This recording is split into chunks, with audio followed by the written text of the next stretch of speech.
Mm, blessings. Lord put this in my spirit earlier today, and I sat on it. Uh, and I'm just gonna put it out in obedience. I've had it in my spirit all day. Matthew 7, verse 14. It says, "Because straight is the gate, and narrow is the way which leadeth unto life, and few there be that find it." Now, Matthew 22:14 says, "For many are called, but few are chosen." So, those two scriptures he had in my spirit today. And that Matthew 7:14, narrow is the way which leadeth unto life, and few there be that find it. Understand, we're all called. We're all called. Well, it says many are called, but few are chosen. You know, the Lord would love nothing more than for all of us to be on that narrow path. But he also understands that everybody isn't going to make that path. In fact, it says few will find that path. So I say that to say this. Narrow is the way, it says in Matthew 7. What was it? Matthew 7:14. Narrow is the way. Now, if the ways about you have not been narrowed, if you are still doing things the same way or doing some of the same things that you were doing when you weren't in Christ, and now you are in Christ, you need to check yourself. You seriously need to check yourself in the spirit. You need to take a few things up, because those ways about you were your ways.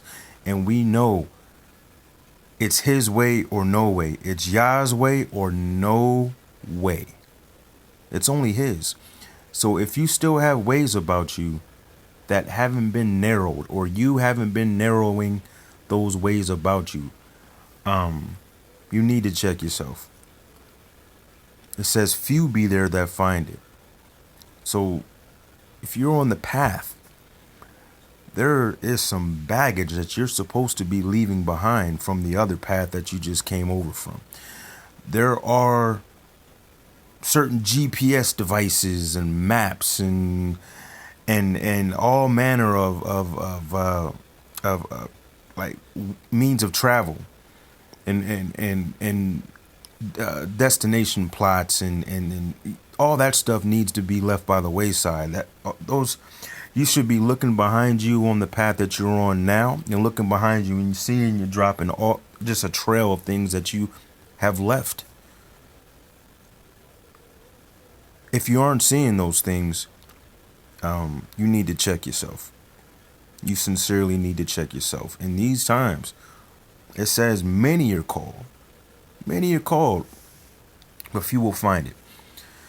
In these times, the broad, where is it at? Matthew 7:13. Enter ye in at the straight gate, for wide is the gate, and broad is the way that leadeth to destruction, and many there be which go in thereat. Are you a part of the many? Because the many are still doing it their own way. Still doing it their own way. That's the greater of the multitude of people that are still doing it the wrong way. They're not doing it his way. They're doing it their way. The word says, lean not into thy own understanding, in all thy ways acknowledge him, and he will direct thy path. Are you letting him direct your path? Are you acknowledging him with everything, with all preconceived notions of you think you may know this, or this way that about you that you had before, you've somehow justified it into you being on this narrow path? You can only serve one master. You can only walk one path. You can only be hot or cold. He doesn't like lukewarm. You need to be yay. Let your yays be yay, or your nays be nay. You know what I mean? Anything other, what does the word say? Is of the enemy, is of the evil one. He doesn't want fence riders. If your ways have not been narrowed, if you are not letting go of certain things that you did before in the world,